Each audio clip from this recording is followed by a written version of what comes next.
Welcome to the Hazard Class Podcast. This is the podcast where I ask my stupid questions to some of the smartest people in and around the world of emergency services. My guest this week is a PhD sleep researcher.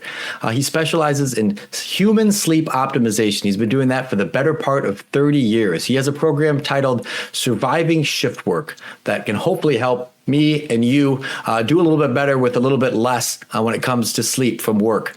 My guest this week, Dr. Glenn Landry of Neos Performance.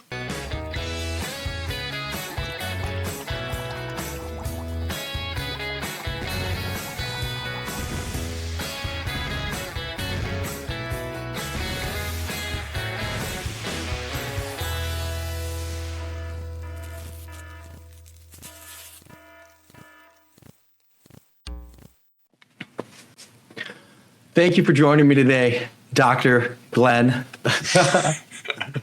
It's a pleasure.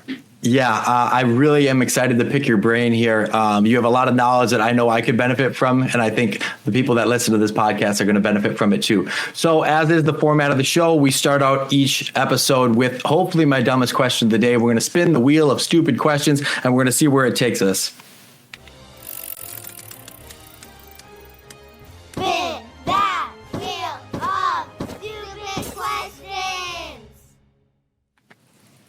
So I really do have a wheel. It's not a joke. Here we go. I'm going to spin the wheel and we're going to see where we start at. Oh, yes. Okay. You did not think you were going to talk about this today. Who would win in a fight between a grizzly bear, a tiger, and a gorilla? Oh, man. Well, I do love me a grizzly, so I'm going to give it the grizzly. It's just got the, it's got the ability I'm thinking. It does seem that the grizzly bear is the most ferocious. Sometimes you see kind of temperate tigers and gorillas, but grizzly bears are rarely, I'm thinking the gorilla may have a chance, but the tiger, no. Well, the intellect of the gorilla probably would help, I would imagine. I'm thinking. Yeah. Yeah. Okay. I don't want to waste your time anymore. Let's talk about what we're here to talk about, and that's sleep. So give me a little rundown of your history to get to this point where you're kind of this expert in sleeping. I certainly am not. So bring me up to speed with how you got here. All right. So let me just start by saying I started in the field really more than 30 years ago because as a teenager, I simply couldn't sleep. So my interest in sleep started then. As a teenager, when I say I couldn't sleep, the hours from 11 o'clock until 4 in the morning were my favorite time of day, even though it wasn't day. And my brain was ready to process information. So I could study, I could write papers, I could solve issues that just during the day were impossible for me. And what I learned over time is the hours from in the morning to the mid-afternoon, that was not a good time for me. And so everything was hard during those hours. Whereas at night, everything was easy. And so that began an interest in, I figured that was just me. Turns out that I had an undiagnosed condition called delayed sleep phase onset, but essentially it just, in lay terms, it just means that I was an extreme night owl. And it turned out, I had beautiful parents, both working professionals. They wanted me in bed for 10:30. And, my dad would always say to me that I was turning my nights into days and my days into nights, and it couldn't possibly be healthy. But he wasn't a doctor, and, I wasn't going to listen to him because I felt so good. It just felt so right for me to be up at night and sort of sleeping during the early part of the day. And that began this, I would adapt and I would, sort of schedule everything so that I could be at my best when I needed to be at my best. And so I'm going to tell you about 3 life-changing moments. The first life-changing moment was eventually when I got to university, I took a course from a world-renowned expert in something called circadian rhythms and sleep. His name is Dr. Ralph Misselberger. And he changed my life because circadian rhythms are daily biological rhythms. You can think of it as we have daytime physiology, biology, and behavior, and nighttime physiology and biology and behavior. We need to keep them separate because they're incompatible processes. And so what Ralph taught me how to do very quickly is be able to control my circadian rhythms by what I was doing during the day and at night when I couldn't sleep. And by doing these things, I was able to get to bed for 10 o'clock at night and sleep really soundly until 7 in the morning, when I would then get up. I joined his lab. In fact, I joined his lab, did an honors, a master's, a PhD in his lab. And that's pretty much unheard of. You would normally do your graduate work in different labs. But he changed my life in the fact that I was able to get to sleep and sleep really soundly. And I went from being a good but not great student to being able to compete and win national scholarships that funded my honors, my master's, my PhD, and eventually a postdoctoral fellowship at University of British Columbia. And so that was life-changing moment number one. Life-changing moment number two happened in between my undergrad and my postdoc or my graduate work. And what happened is my grandfather and grandmother moved in to live with my parents because my grandmother had been hiding Alzheimer's from us. And so my grandpa was quite advanced in the stage of that disease, and it was just too much for her to be able to take care of him any longer. And from that point, I learned that we have a family history of Alzheimer's.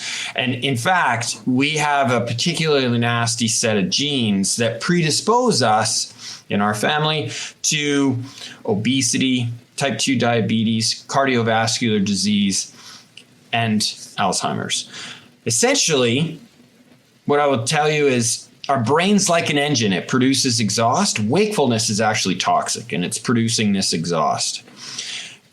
When you have these genes, you produce more of that exhaust. So life-changing moment number two was learning the science evolved to the point where we understood this in 2013. We understood the mechanisms that, yes, the brain's like an engine, but sleep literally washes away that exhaust. And so by being an elite sleeper,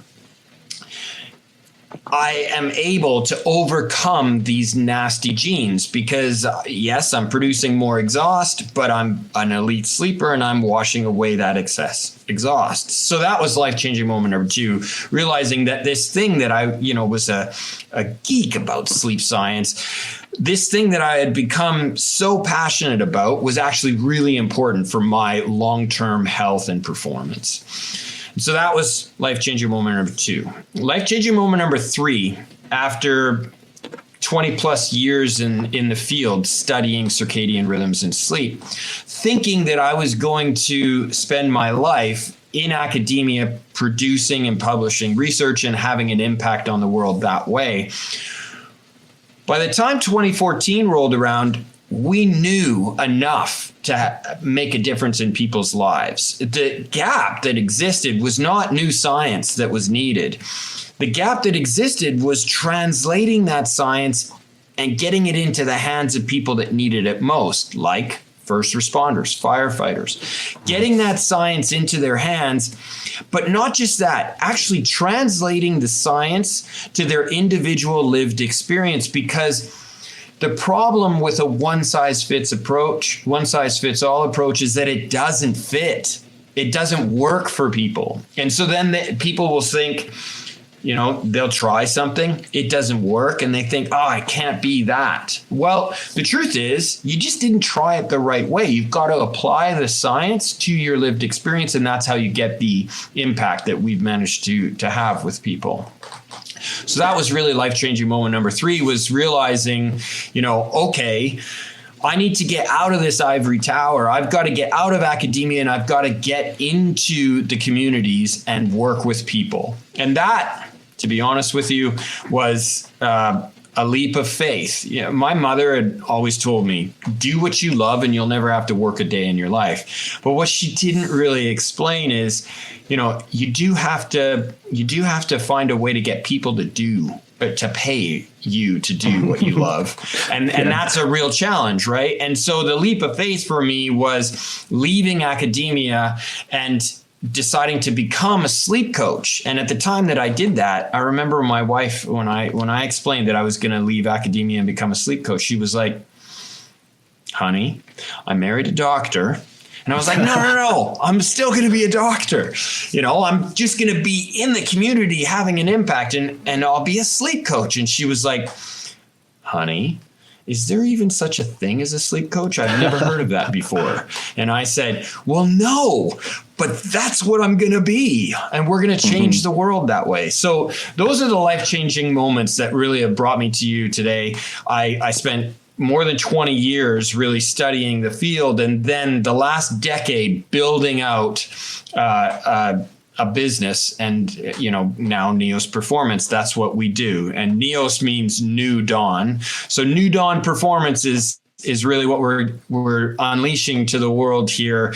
We want everybody to understand the importance of sleep, understand why they're not getting the sleep they need, and then begin their journey toward elite sleep. And what I mean by elite sleep is performance enhancing sleep. And it turns out that it's more than just hours slept. It's the sleep architecture, getting the right staging. So we'll talk about that today. Yeah. It's so just pressing in my brain of how poor, if you were to analyze my sleep, you would probably throw up because it's so poor, so consistently. And I'm constantly propped up by Monster energy drinks and some sort of, coffee, a couple pots of coffee.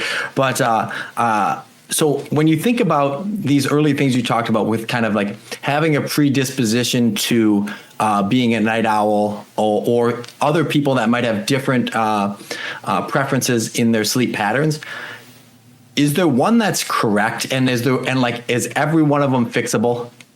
Yeah, it's a great question. And let me start by sort of explaining this. The world knows that sleep's important. And so it's become such a hot topic. You see it everywhere around you. This product or that product or this lifestyle is best for sleep. Let me be very clear. The first thing that we should talk about is, how much sleep is enough. And I think, the science has gotten to the point where we have consensus on this. Experts agree worldwide. This is not contentious. The average individual, and let's talk about adults for a moment. The average adult 30 plus needs 7 to 9 hours of actual sleep each night. That's what they need. And when they don't get that sleep, our brain can compensate. So it doesn't mean that if you don't get 7, you're going to immediately be non-functional. It's not like that. Our brain can compensate. Think of it as the sympathetic nervous system. So that fight or flight response, it gets engaged. So when we go beyond 16 hours, our sympathetic nervous system can compensate. But here's the thing, that system is designed for brief periods of superhuman performance. The problem that we have in current society is that the average individual is getting about 30 plus, is getting about 6.5 hours of sleep each night, actual sleep. Now, keep this in mind that in order to get 7 hours of actual sleep, you need to spend about 8 hours in bed. That's the programming that we evolved for. A 16-hour waking day, and then an 8-hour sleep window to get 7 hours of actual sleep each night. Now, when we don't get that, we're engaging this emergency mechanism that gives us brief periods, as I say, of superhuman performance. Now, the problem is that the way we currently live our lives, we were born with the ability to get the sleep we need, but the way we currently live our lives has taken us further and further away from what we evolved for optimal human performance and health. And so we're training the ability to get the sleep we need out of the system. And sadly, we're training that out of our systems at a very young age now. That's a dramatic difference. When I started in the field over 30 years ago, we'd known that sleep changed as a normal course of aging. And back then, and just to give you a sense of what that looks like, back then, that normal course of aging would begin, we'd see this in people in their 70s, and they would be able to sleep for about 3-4 hours, no problem. But then after that point, they'd begin waking up. And from that point forward, they would really struggle to sustain sleep. We called it normal age-related change in sleep. Now that's normal, but it's not healthy, and it need not be inevitable. Now, fast forward 30 years later, and we're seeing those changes in people 30 plus. So it's dramatically changed. We've really accelerated this process of what we called normal age-related change in sleep. We now know it is normal, but it's not healthy, and there are things that we can do about it.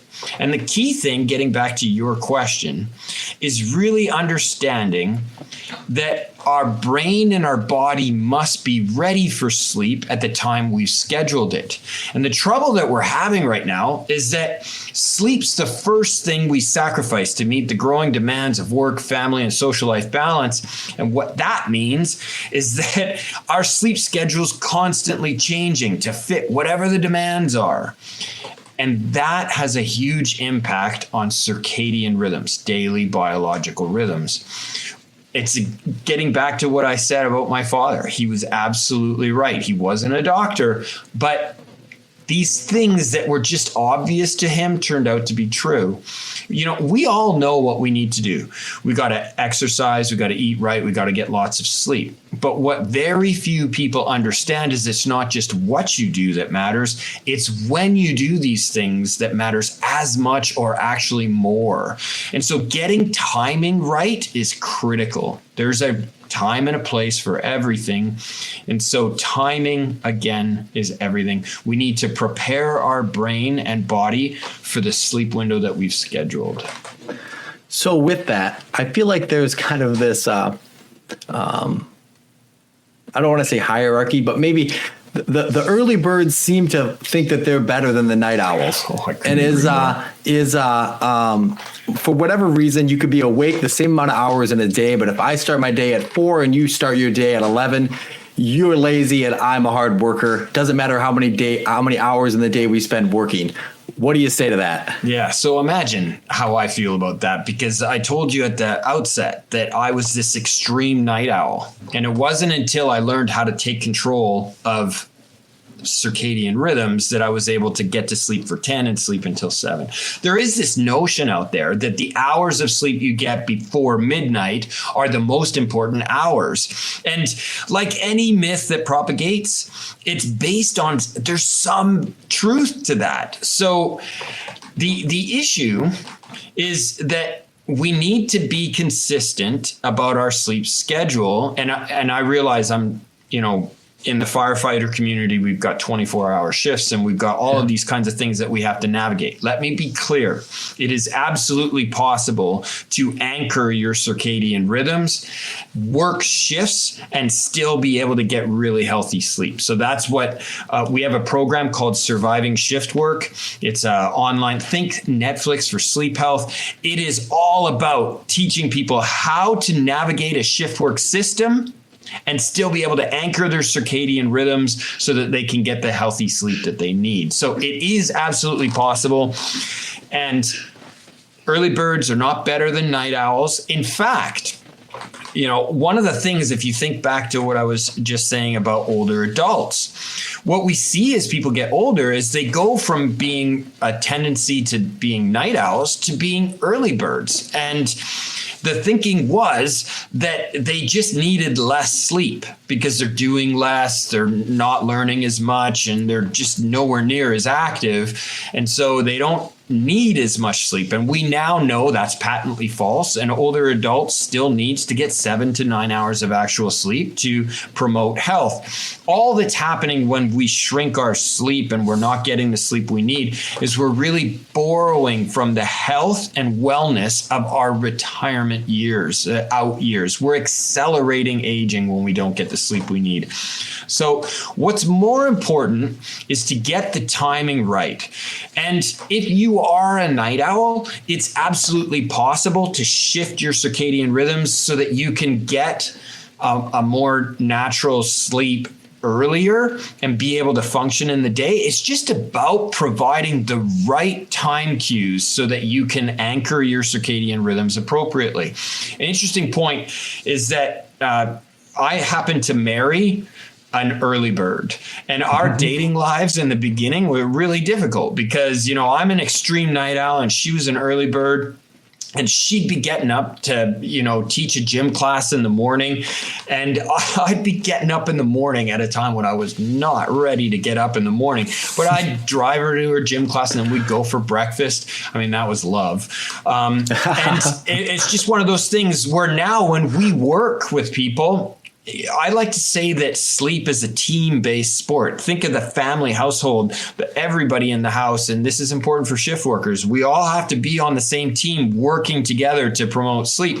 And so what we do with, couples is help them. You get an early bird and a night owl together. What you have to do is get the night owl to be a little bit earlier and get the early bird to be a little bit later so that they can meet in the middle. So it absolutely is possible for us to take control of our circadian rhythms as long as we understand the science. And most importantly, we have to be able to take that science and apply it to the individual so that it matches their lived experience, translating the science in a way that's very unique to that individual.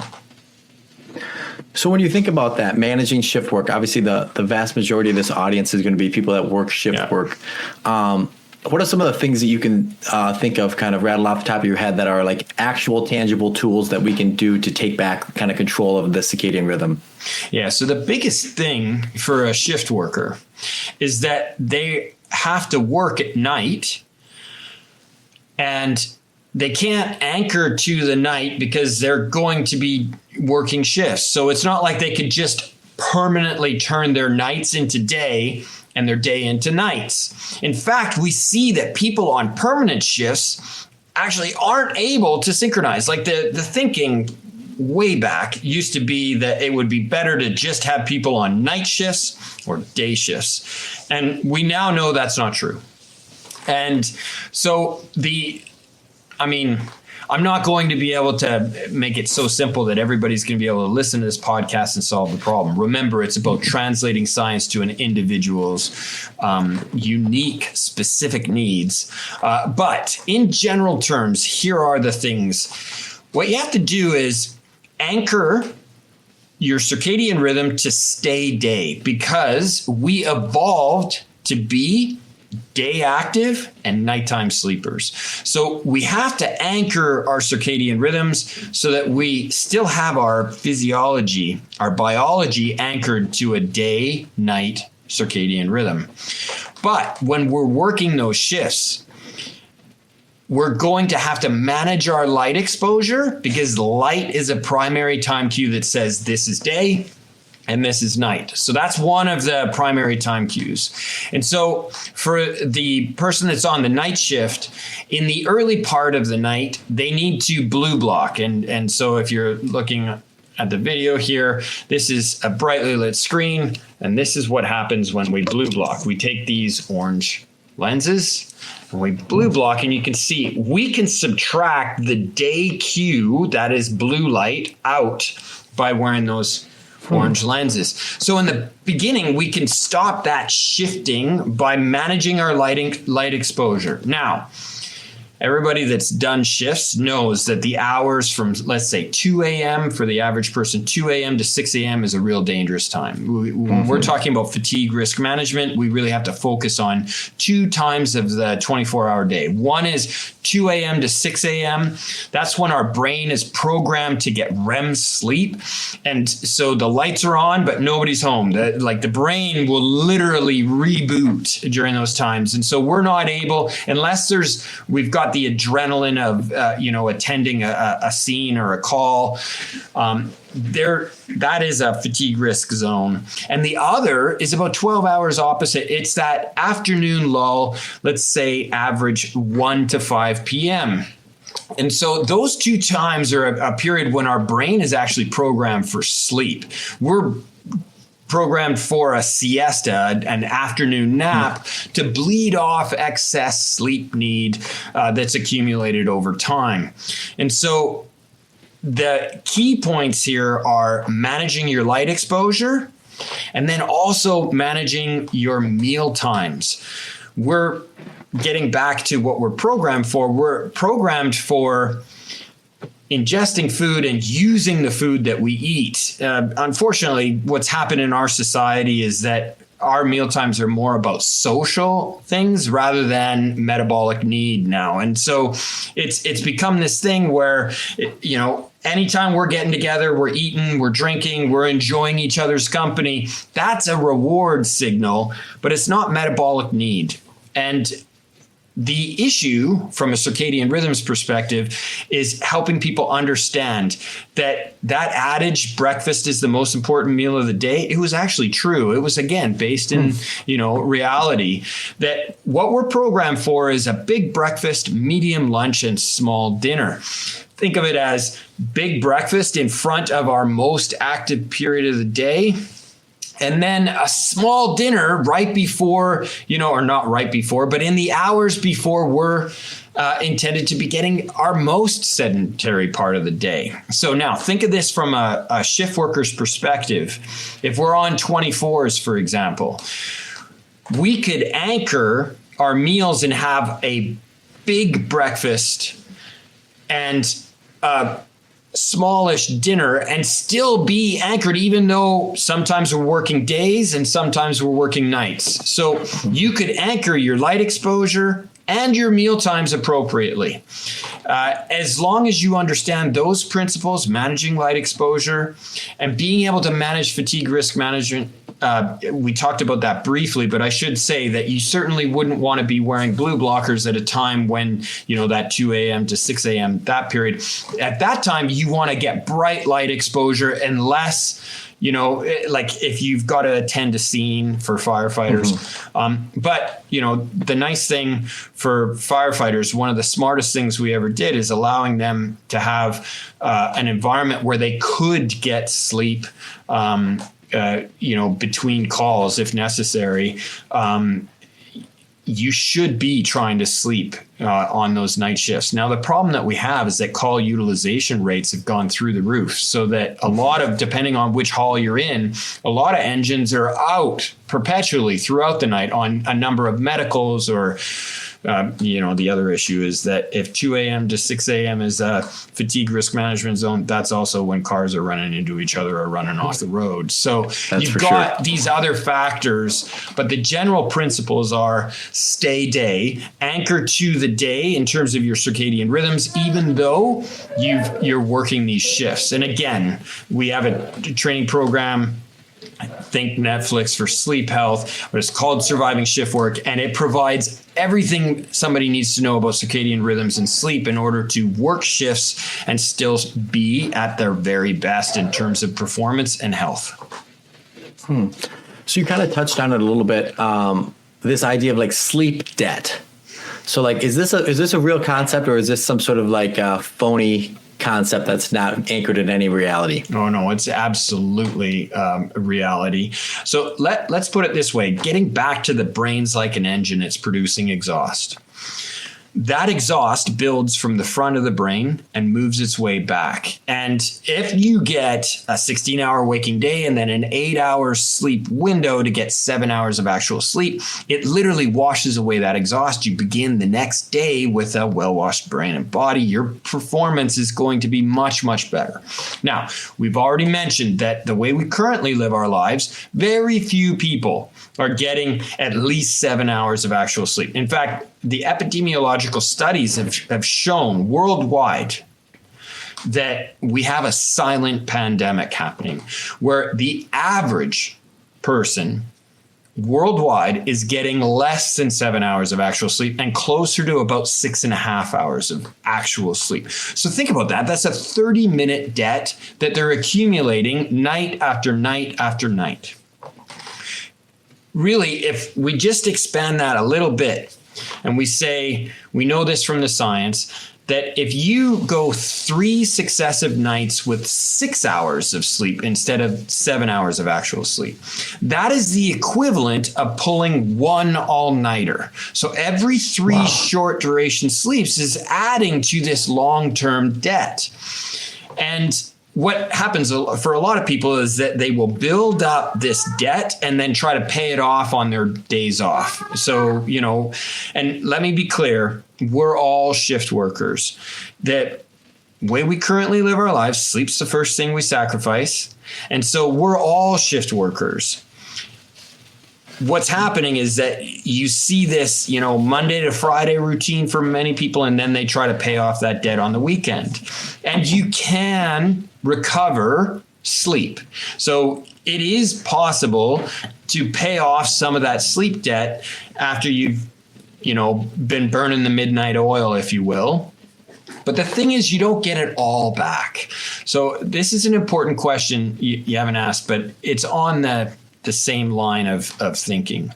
And that is, if I short sleep for several nights and then I sleep for a really long time, can I get back to, what I've lost?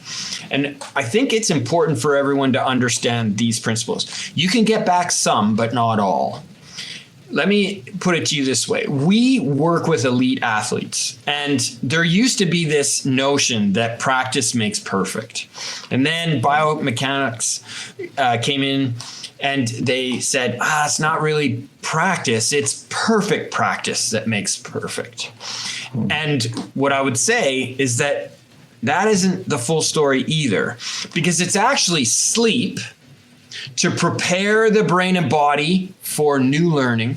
So sleep plus perfect practice plus sleep to then consolidate all of that so that you can learn that. So it's sleep plus perfect practice plus sleep that makes perfect. And so what's missing, and when I started in university, I used to cram for exams. And then what I found over time is the same for everyone, is that, you could cram for the exam, perform well on the exam, but then later that information was lost. It's really, if I had it to do over again, it would have been sleep plus study plus sleep, so that I didn't have to study near as much because I'd already remember the stuff that I previously studied. It would have made final exams so much easier. Instead of, cramming and dumping for each midterm, I would have had that information. I would have done so much better. So what you get back when you sleep, you can help wash away the excess exhaust, if you will. That you can do. You can recover in that sense. You can restore and repair tissues. Those things can happen, but you never get back that missed opportunity for the new learning and consolidation of that new learning, and that's what's lost. And let me touch on one thing too. A lot of your audience is going to say, well, I function best on 4 or 5 hours sleep max. If I sleep 7 or 8 hours, I wake up and I feel awful. Let me explain to you. The reason you feel awful is because your system, think of it as going from sympathetic to parasympathetic. So think fight or flight to recovery. And so what's happening is you're finally giving your system the opportunity to recover. And so it goes into this repair mode. So when you wake up out of that, you feel groggy, you've got sleep inertia, you just don't feel very good. It isn't that you didn't need that sleep and you feel bad. It's you really needed that sleep and that's why you feel bad. It's sort of like people that have been burning the midnight oil for a long time and then they go on vacation. And what happens shortly after they've been on vacation? They get sick. They go into recovery mode, and that's where, all of that repair needs to happen. So the answer to the question is finding a way not to borrow on a nightly basis so that you can absolutely optimize performance and health. So you talked about our, the ability to recover. You talked about our predisposed nature to siesta. What's the ideal nap look like? We've talked power naps, and we've talked, like, sometimes at the station it's referred to as a combat nap. Yes. And we always say, 15, 20 minutes is going to be more beneficial than longer. Is that actually true? How do we optimize the limited time we have to maybe try to rest during the waking hours? Yeah. So let's talk about it from a firefighter perspective. And so what you're dealing with in that situation is that you're going to have additional debt that you need to recover from, because the simple fact is the demands for the modern day firefighter is that they don't get as much time at the hall resting on those nights. And correct me if I'm wrong. Would you agree? They tend to be on calls.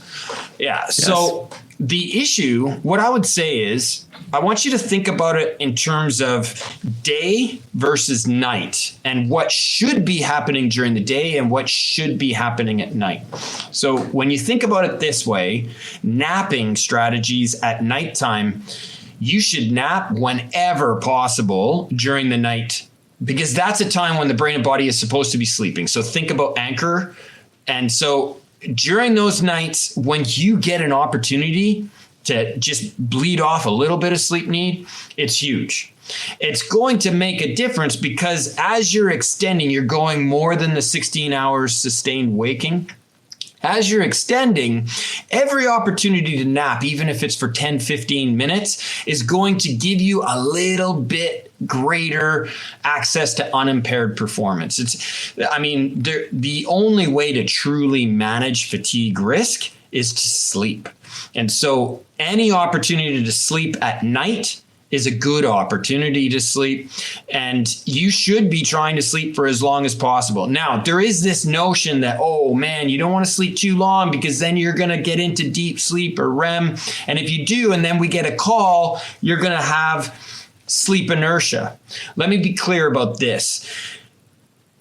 When the lights and the tone goes off and it's time to get up, adrenaline is going to get you into a state where you're going to be able to perform. And another thing to be very clear about is that when we're sleep deprived, we actually fall back on scripts much more effectively. You think of it as muscle memory.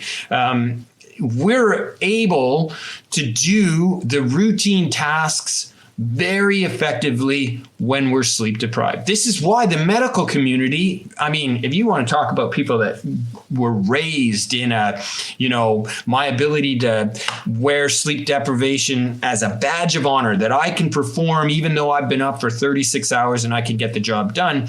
We know that when people are doing that, they fall back on the script really effectively. They're able to think of it as, if A, B, C, then do D, E, and F. They can do that highly effectively. What they're not good at doing is adjusting to the unexpected, being able to do things and think outside the box, being able to think creatively and solve problems that were unanticipated. That sleep deprivation just destroys people for that. And so what we need is to bleed off that sleep need whenever possible. And so napping at night is hugely important, and you should take full value for as much of that napping opportunity as you possibly can. Now, during the day, that's a different story. The nap window during the day, if we are anchored, let's say getting up at 6 and, going to bed at something like 10, something like that, if that's what we're really trying to shoot for, or 11 to 7, if that's what we're really trying to shoot for, the best way to think of when the ideal nap time is to add 6 hours to your wake up time. So, let's call that somewhere between noon and 1. That's when the nap window opens. And then subtract 6 hours from your bedtime. So that would be, 4 or 5. And so the nap window is going to be somewhere between 12 and 4 and 1 and 5, something in that neighborhood. And then the ideal nap time is less than 90 minutes. A sweet spot would probably be 45 minutes. and you could benefit from even 10 minutes. Like, I think that's the way to answer that question. However, if you are trying to get day sleep, you should use that nap window to, because we're talking about between shifts, you may be trying to sleep during the day. You want to utilize that nap window to its max and get as much time as you possibly can. We've talked a lot about how to recover from, that buildup of exhaust for to use your metaphor. Is there anything we can do to reduce the quantity of exhaust we're producing throughout the day? Oh, that's an awesome question. So one is a nap. That's number one. So properly utilizing a nap window is number one. Another is looking at, well, you definitely your lifestyle factors, right? So what you eat, what you drink, all of those things that make life a little bit more enjoyable probably produce a little bit more exhaust. And so you want to be looking at those factors. And a key thing that I think everybody needs to understand is there's a difference between exercise or physical activity and breaking up sedentary. Breaking up sedentary every 30 to 60 minutes is really important because it's a day signal when we are active. And I'm not saying exercise. I'm not saying just not sedentary. So desk workers and people that are just, sitting down for a long period of time, we know that that's actually toxic. It's building more toxicity. So you want to break up sedentary, healthy lifestyle factors, and utilizing naps during the day will decrease the burden at night. Okay, so this next line of question is very specifically for me because I have a feeling of what you're going to say, but this is also super prevalent in emergency response to fire service. Talk to me about the effects of nicotine and caffeine. Oh, man. Okay. All right. So if I were to tell you that cocaine and speed are bad for sleep, you'd know that immediately, right? Because amphetamine and sleep are completely mutually exclusive. You cannot really sleep when you're on speed. Now, nicotine has the same impact, but to a lesser extent. And so this is an interesting thing. We did an analysis on this when I was still in my grad years. And what we saw is that, smoking has changed over the decades. And, it's making a comeback a bit now. But there was a period where, a lot of people had quit, and they had quit for decades. And so when we were looking at their sleep, we would see this fragmentation. So they were getting sleep, but there was this bit of fragmentation in the sleep. And fragmentation, think of that as frequencies of disruption in the sleep. And this fragmentation, it turned out, was strongly associated with prior smoking history. So if you smoked for, let's say, 5 years, a pack a day kind of habit. If you were a smoker and you did that for 5 years, we would see that in your sleep data decades later. So I know that that's not great news, but it does have an impact. And while you're still smoking, it has a tremendous impact. In the same way, caffeine has that impact. So what's happened is, instead of having strong day versus night circadian rhythms, the shift worker has sort of flattened out their circadian rhythm. They've turned their days into nights, their nights into days. And so it doesn't have strong signaling. So it doesn't have the strong performance. This is a waking day and this is a night. And so what they're doing is they're just in this perpetual state of fatigue that they're trying to overcome. So they're using stimulants like coffee and nicotine to just get through. It's survival mode. That's why I say, we named the program Surviving Shift Work, because you can't arrive on scene and get somebody to immediately go from dying to thriving, right? You got to get them into survival mode first. And that's what the program's really about, is getting people to understand the science so that they can begin the process of moving toward elite sleep. It is absolutely possible to do that in a shift work system. It's just a function of getting people through the stages of recovery and into thriving. And so understanding the impact of nicotine and caffeine is critical. And a lot of people in the shift work community would say, Glenn, I don't have a problem with caffeine. I can drink a cup of coffee. I could drink 3-4 cups of coffee and fall asleep, no problem. And they're right. They can fall asleep. It's the sleep architecture that's impacted. It's the fragmentation of the sleep, so that their eyes are closed, they're sleeping, but they're not getting elite sleep. They're not getting the performance enhancing sleep and the recovery sleep that they need. Man, that is like, yeah, I mean, it's what I expected. I didn't expect you to say, actually, I think we're wrong about caffeine. It's great for sleep. And I didn't expect to hear that. But people that know me well know that I'm quite addicted to Monster energy drinks, and that gets me by. But hopefully after this conversation, I can learn from this and maybe change my ways. I think that would be good. Well, I don't want to take up all your day. I really appreciate the conversation. Man, there's so much to learn. I could probably talk to you for another 10 hours. But just tell people where they can find the information that you're putting out, how they can get hooked up with you. And just thank you so much for the work you're doing, because it's really valuable to the community. Thank you so much for the opportunity. People can reach out to me at glenn@neosperformance.com. Awesome. Yeah. Once again, I just really appreciate it. Thank you so much. No, it's my pleasure. Take care.